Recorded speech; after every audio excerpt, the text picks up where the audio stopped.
It's time to say goodbye to hold music and say hello to fast customer support with Service Cloud. With trusted AI and data working together, you can skip long wait times and deliver efficient, personalized service right away, all while keeping support costs low and more customers happy. Reimagine your customer support with the #1 AI CRM for service. Learn what's possible at salesforce.com/products/service.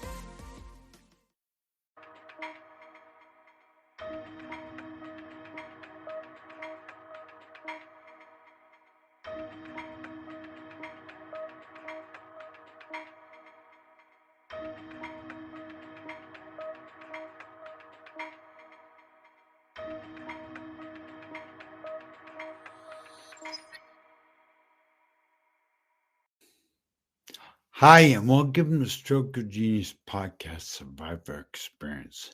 I'm your host, Aaron Avila. 13 years ago, I saw a brain aneurysm and stroke. I'm super excited to ask you a question. I ask myself, do you know what neuroplasticity is? It is, over the last 9 years of serving the stroke community, I believe it is the only real silver bullet. So many things that are out there that promise instant recovery, but it really is not. I mean, I've not seen one that works. But I have a host today. I have a guest today named Dr. Shaun Kornfeld, a very rare thing we have a neuroplasticity expert on our show, on our podcast. So I'm really excited to introduce you to him. So let me bring him in. Hold on. Welcome to the Stroke of Genius Show, Survivor Experience. Now, here's your host, Aaron Avila. Well, good morning, Shaun, Dr. Shaun. Hi, Aaron. Thanks so much for having me, and very excited to be here and get to talk to you and your viewers as well. You do. I mean, have you take your time for us and to be out there like this. I am extremely simple. So please take a minute to introduce yourself and introduce yourself to the community. Sure. So I'm Dr. Shaun Kornfeld. I am a chiropractor that has postdoctorate training in neurological rehab. And with that, I'm basically the doctor here at Plasticity Centers of Colorado, where we basically use neuroplasticity and the concepts and principles of neuroplasticity really every day to deal with or to work with people that have had different types of brain injuries, anything from concussion, TBI, to stroke. And today we're going to be, honing in a little bit more on stroke rehab and what we can do to try to help with that, but also what everybody can do at home to try to help with that as well. So we see patients from all over the world, and with that, we've seen a lot of stroke survivors of varying degrees and varying points of their journey as well. But definitely excited to be here, and I appreciate everything that you're doing as well. It's my pleasure, Doc. I'll tell you.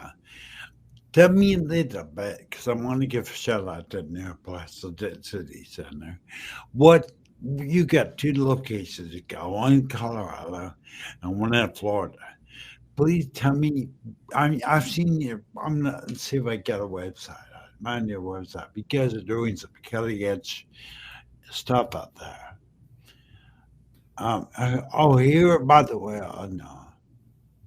Here is the neuro. No. Okay, well, bottom line is you guys are doing some cutting edge stuff out there on the neuroplasticity. I've seen the chair. I wish I was closer to you because I'd be there all the time, I'm sure.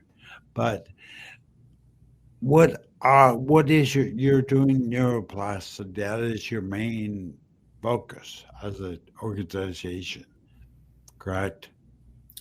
Yeah, absolutely.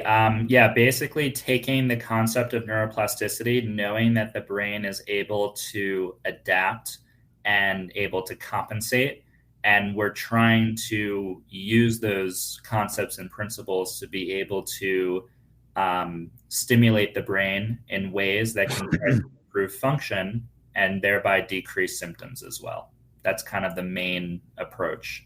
Yeah, I think probably what I really wanted, and we got Jamie out there. Jamie from the United Kingdom is out there. Thank you for being on the Jamie. I appreciate it.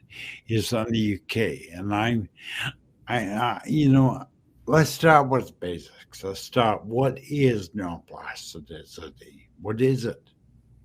Yeah, it's a great question because neuroplasticity is a very large word, and like other large medical terms in the healthcare community, it is just a complex word that means something relatively pretty simple. So neuroplasticity is basically the brain's ability to become or to be plastic. And plastic means the brain's ability to change.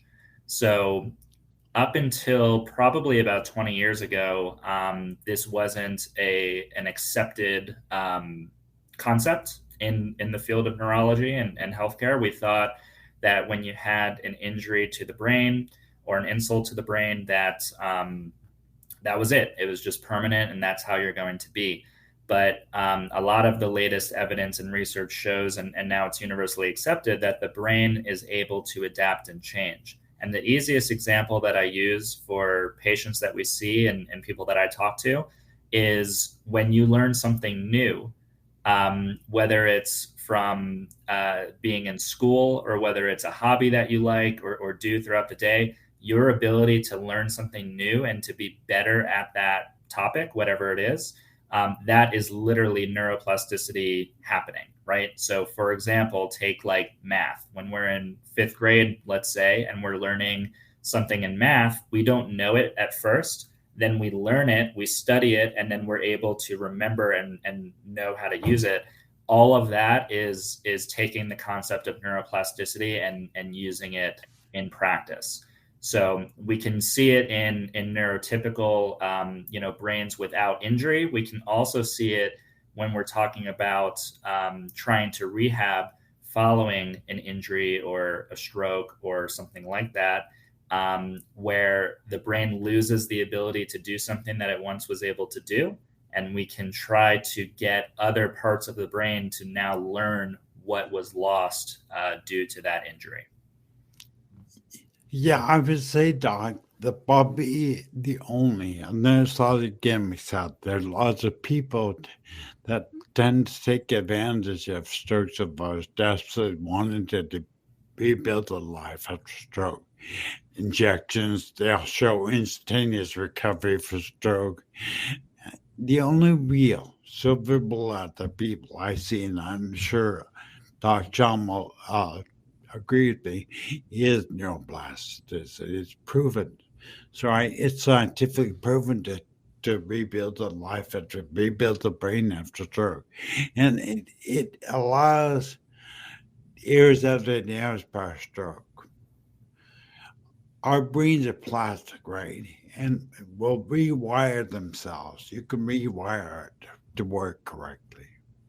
Yeah, the concept is if there's a part of the brain, like let's just say this is the brain here, and there's a part right here that isn't working anymore, regardless of what it is.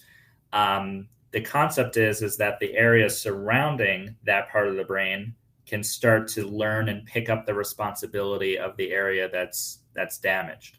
Now, that's not something that necessarily happens overnight, and it's not something that just happens automatically without doing anything. But with targeted therapies, with specific understanding of what areas have been impacted, and doing things with a lot of repetition, that's really the main thing. Repetition is the language of the brain. So doing things with a lot of repetition, you can start to get those surrounding areas to pick up the slack for that damaged area. And it might not come back right away with 100% function or 100% ability, but you have to start somewhere. And once you have that little bit of foundation there, you can really start to build on top of that and see some amazing functionality regained in a lot of people. Yeah, Doc, you say repetition.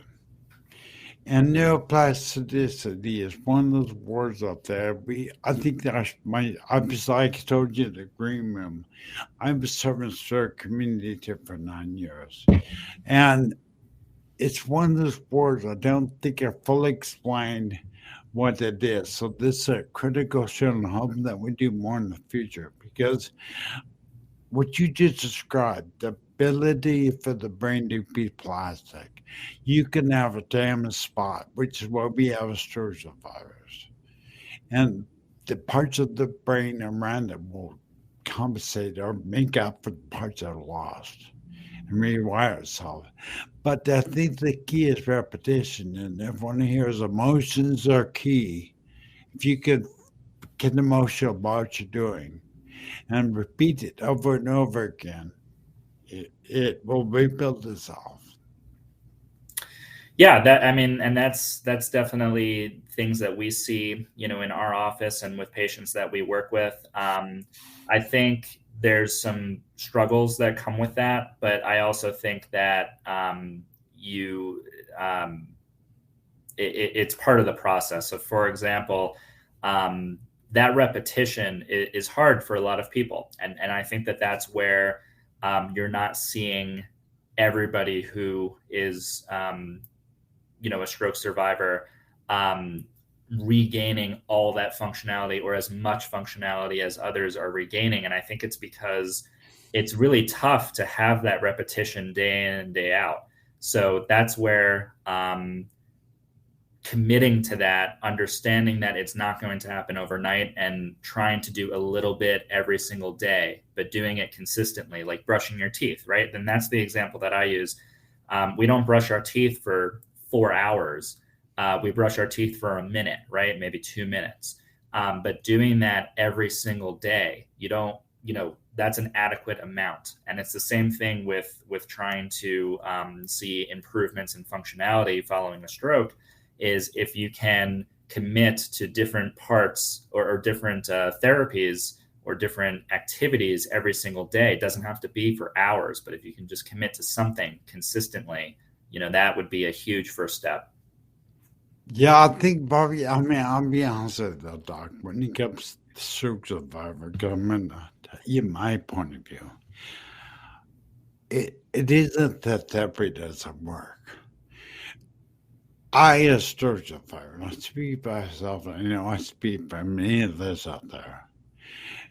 It's a discipline of getting yourself to do it, but like you just said, the committed, repeated effort pays off in the long run.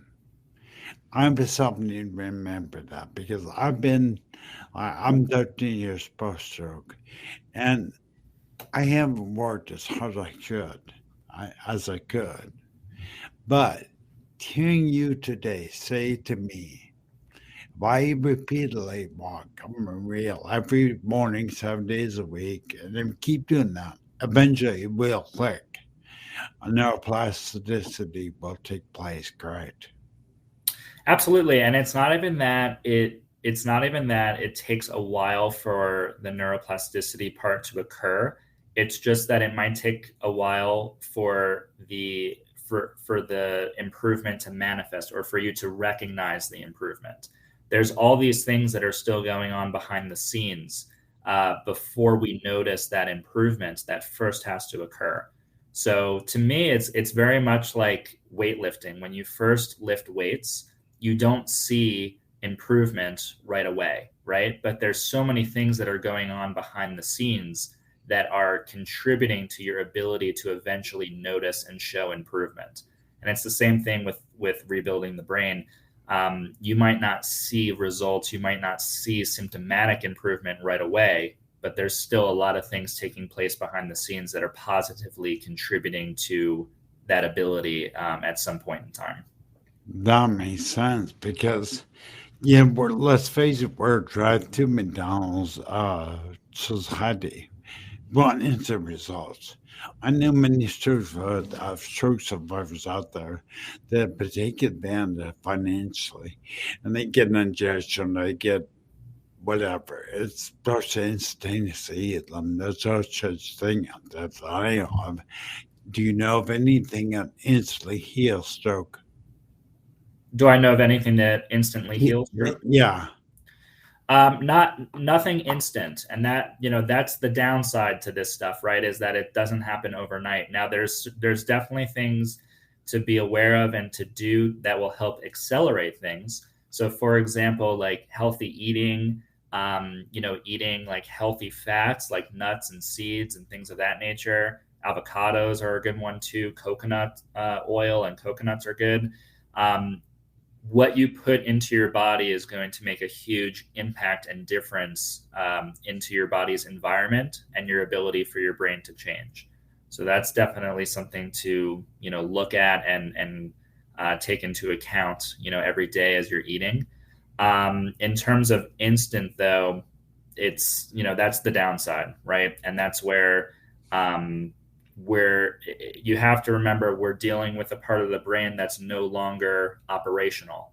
So we have to now take surrounding areas that have never done what that non-operational part's doing. So they've never done it before, and they have to learn how to do that part to compensate. So that just takes, a decent amount of time. Now, some people, have a faster trajectory rate than others, or a faster recovery rate, right? And that could have a lot to do with things like what you are eating, what your inflammatory levels look like, and things of that nature. So those are all things to take into account that will be another piece of the puzzle to help contribute to restoring functionality. Yeah, that's really key. Like, I think it's the hope. This is real people. What Dr. Kornfeld and I talk about neuroplasticity, remaining consistent and repeating the same thing over and over again. It trains the brain to it's like riding a bike. You use your plasticity when you learn to ride a bike. We're kids, same thing. We have a couple questions come in from Kim, and she asked, and her husband had a stroke. She is a caregiver. She's a spouse. I don't know what CBT is. Yeah, cognitive behavioral therapy. Okay, if you could just read that. If you could read your question and answer, I'd appreciate it. Sure. So Kim says, I've studied CBT, which is cognitive behavioral therapy. Do you feel that it can help? I've read that it can help people with TBI to relearn communication patterns. And yes, I do think that it can help. I think when we talk about brain rehab, there's always going to be different interventions that are pieces to the puzzle. So the brain is too complex to just do one thing and have that be the answer for everything, right? So CBT can be a great intervention to pair with other interventions to help specifically with higher level brain function. So that can be anything from memory to speech to behavior to impulse control. CBT is something that can really help with all of those things. And just like other therapies, like therapies that we might do here, it's not going to help with other types of symptoms. So for example, things like balance or things like motor movement and motor control. CBT might not necessarily address those things, but that's where other interventions can help. But I think CBT, when talking about relearning communication patterns and things of that nature, that can be a great intervention for that specific function that you're trying to restore. Yeah, I know Kim's husband had stroke, and he has aphasia, which I think is one of the coolest things that stroke does to people. It's aphasia. It takes the ability to speak. I just heard that. I think I felt like I'm drunk all the time, but I can communicate. I feel there are many times I get very emotional about people that their speech is taken away. They can never talk like you and I right now. But there's another question Kim asked. Basically, she's asking, How important is it to stay hydrated? Does water play a big role in our our well-being in life? Yeah, it definitely does. I mean, when you look at water, we're mainly made up of water. So, drinking a lot of water definitely helps. I think the average person doesn't drink anywhere near enough, that they're supposed to every day. And that can vary by climate too. So, like, we're in Denver, we have a very dry climate. Me and everyone else here should probably be drinking, even more than the typical person's recommended. So, I think, again, going back to what I was saying before, like, it's certainly a piece to the puzzle, right? So drinking water, is it going to solve everything? No, but is it going to help and get a better environment for the brain and for the rest of your body? Yes, it certainly will. And it's also very easy to do, right? To drink water, it's something that typically is very low cost. It's accessible everywhere. So it's a very straightforward thing that you can do that can, be a piece to the puzzle without having to commit a lot of time and resources and things of that nature as well. Yeah, I've heard you say several times, piece of the puzzle. That I want to make sure I'm understanding, and I know I guess my audience understanding that one therapy by itself mean or drinking water mean unaffected, but you do the water with nutrition, with your therapy, you can have a great result. Yeah. Yep, I agree. So that's basically what I'm saying is when I talk about a piece of the puzzle, if the puzzle is restoring brain function or improving brain function or increasing quality of life, it's very rare that one thing is going to be the answer, right? So a piece to the puzzle is if you do some cognitive behavioral therapy, for example, if you drink some water, for example, if you eat a healthy diet, those are all things that you add to the puzzle that eventually will add up, to create the full picture. And in this analogy, that would be to try to restore brain function. So there's not one thing that's going to be the 100% answer to everything, but instead it's one step in the right direction is another way to put it as well. Oh, I love what you're saying. I think we lose sight of that because we're all looking for that one thing. I know many surgeries are stem cell, Yeah. injection in the neck. They're all looking for that one thing that they can cure them. That really is unrealistic. What is realistic is, like you said, is a combination of putting all the pieces, the parts of work together, and together they form one big healing journey, and they're healing thing in the search of ours. So I think it's really, really great advice to understand. Church life is not one thing; it's many things. But stay consistent, do it every day, and you will see change. And Doc, what can we do at home to turn neuroplastic? Give me some just some recommendations if you would. Yeah, I'll give you some like relatively simple things to do, depending on what areas are impacted, and what symptoms people are experiencing as well. So, just to start, if you take the understanding that the brain, basically the brain's job is to process sensory information. So if you understand that concept, then you can almost look at anything as a therapy. So for example, when you have, like, if you're walking barefoot on the grass and your foot feels the grass, that sends signals up to your brain that will then allow your brain to process that sensory information and then allow your brain to have an output from that. Okay, so let's just take an example. Let's take somebody who maybe has lost sensation in their feet or their foot, or maybe can't feel their foot as well. So maybe they can walk a little bit, but it's very difficult because they can't have that sensation there.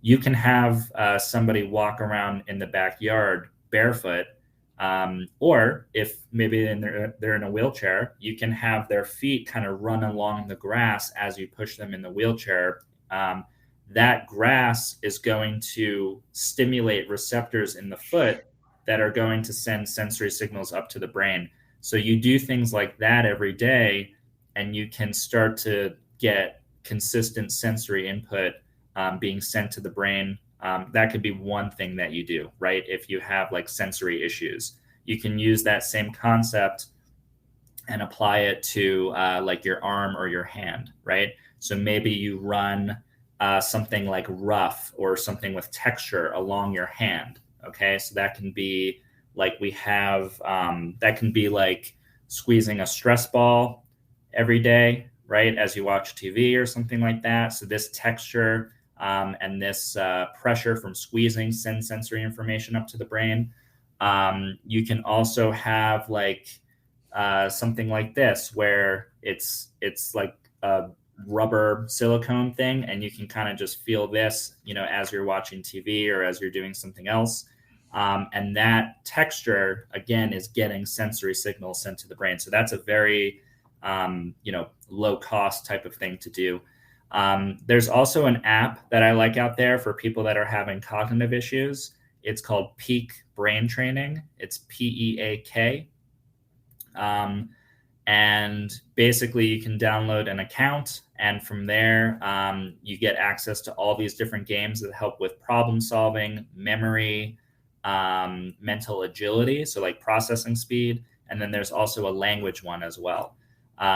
So those are all ones where you would take an introductory test when you first download the app, so that way they can see where you're at. And then the games are going to be matched to your skill level. And as you improve in the games will get harder and will make it more challenging for you too. So those are like two kind of relatively low cost things to do.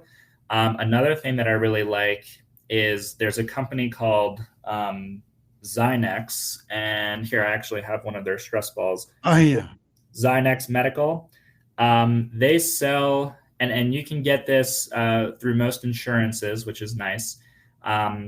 But you need a doctor order to get it. But you can go to a doctor or call Zynex and see if there's a doctor, near you that works with them. But they sell these gloves and these socks that send electrical stimulation throughout the glove and throughout the sock. So something simple that you can do is maybe while you're doing your other therapy, you can be wearing the socks, which will increase sensory stimulation up to the brain. So maybe, for example, you're doing walking exercises, but as you're doing the walking exercises, you're using the electrical socks as well to try to get increased sensory input to the brain. And you can do that, the same thing with your hands as well, if your hand is involved. I'm so glad you said that, because I don't think I've ever really looked at the way you're Powering neuroplasticity. I remember watching a therapist years ago use a hairbrush, but the one that had the stiff tines on it. Yeah. And he rubbed his arms with it. He said it would help your neuroplasticity. Now I understand why. It was the texture, it was the touch of the skin. Yeah. Made us have it, and that's pretty amazing. But I see that. Let's say I'm fit on the left side, and so I could see where I could take a piece of something, take a brush, a comb like that, whatever, and just start rubbing my hands with this. So, what you're saying, if I understand you correct, just taking our non-affected hand, touching our affected side, actually can spur fire neuroplasticity, if I'm understanding you correctly. Yeah, that's exactly right. And just to kind of expand on that, because we recommend like brushes and toothbrushes, electric toothbrushes as well, because it's a little bit stronger. But what you can do is let's just say this hand is affected, right? A lot of people want to have better motor control. Now, in order to have better motor control, you first need to have good sensory stimulation or good sensory understanding. And the reason why is because in order to better regulate muscles, your brain first needs to know where your arm is in relation to the rest of your body. And it does that through sensory information from the arm. So you can take an electric toothbrush, for example, or like an electric massager from Amazon, and you can take that and just run it along your affected side. And you're not doing it for a massage, although it might feel good. But you're doing it because there are specific receptors in your skin that respond to vibration.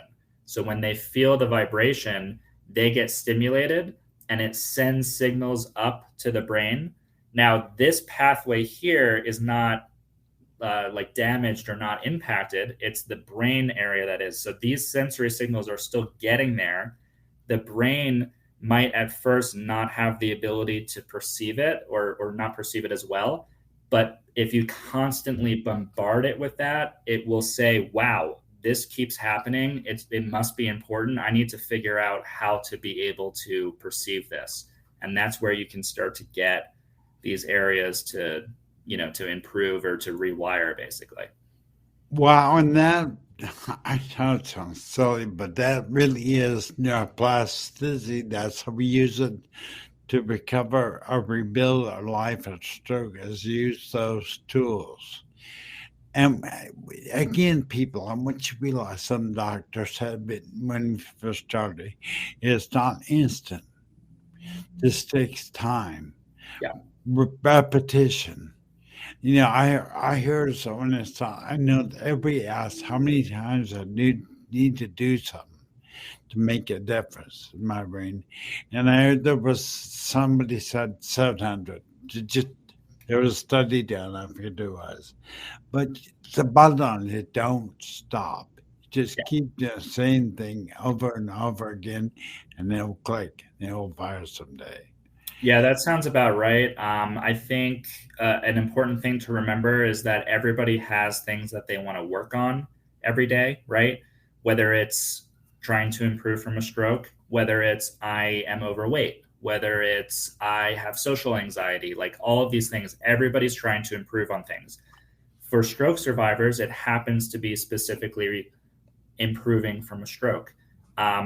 But everybody has things to work on. So what I would just kind of frame it in my mind is that you designate a set number of time throughout the day that you're going to try to work on yourself, right? And you do that every single day, just like everyone else should be doing that every single day too, right? Like everybody should try to go to the gym every day or get physical activity, things like that. So you kind of frame it like that. And all of a sudden in what I've been told from other patients is it's not such a burden anymore, or maybe a lighter burden, knowing that it's not something you have to do, that it's something that you want to do consistently every day, and just build it into your routine where maybe it's an hour or two every day. And then the rest of the day you go and have fun and try to have, a good time doing things that you like, hobbies or whatever it may be. It doesn't always have to be work, but just doing a little bit each day goes a long way.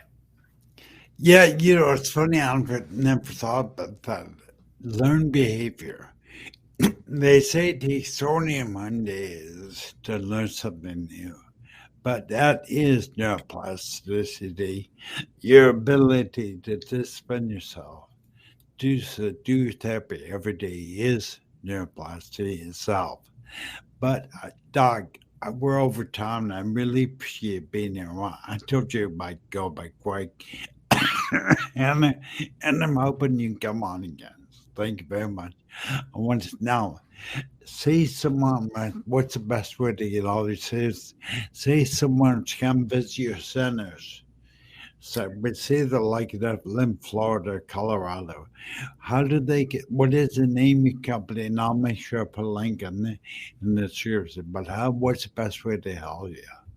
Yeah, so best way is to just visit our website. It's plasticitycenters.com. And from there, there's like a bunch of information on there about what we do and different options that we have.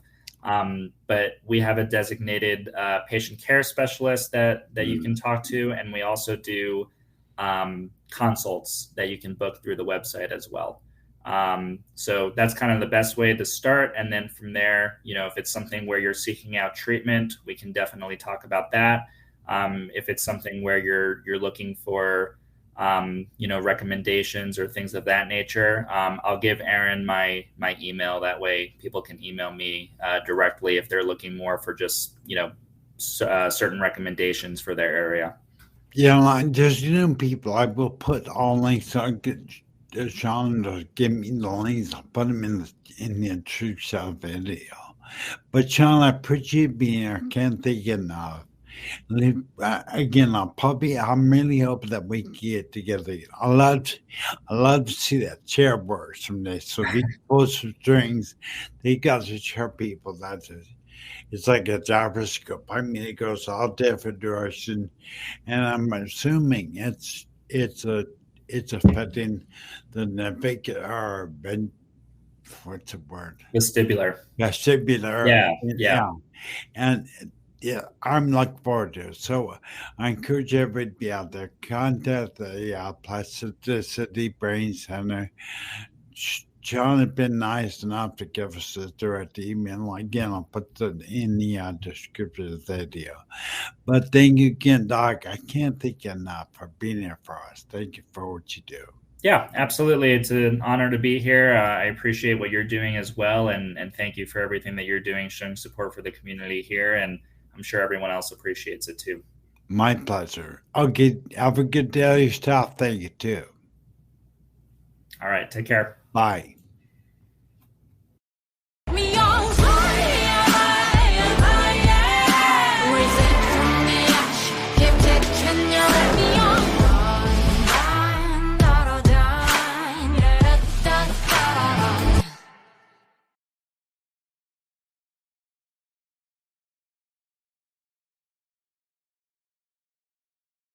Like what you just heard? Visit c-suiteradio.com. C-Suite Radio, turning the volume up on business.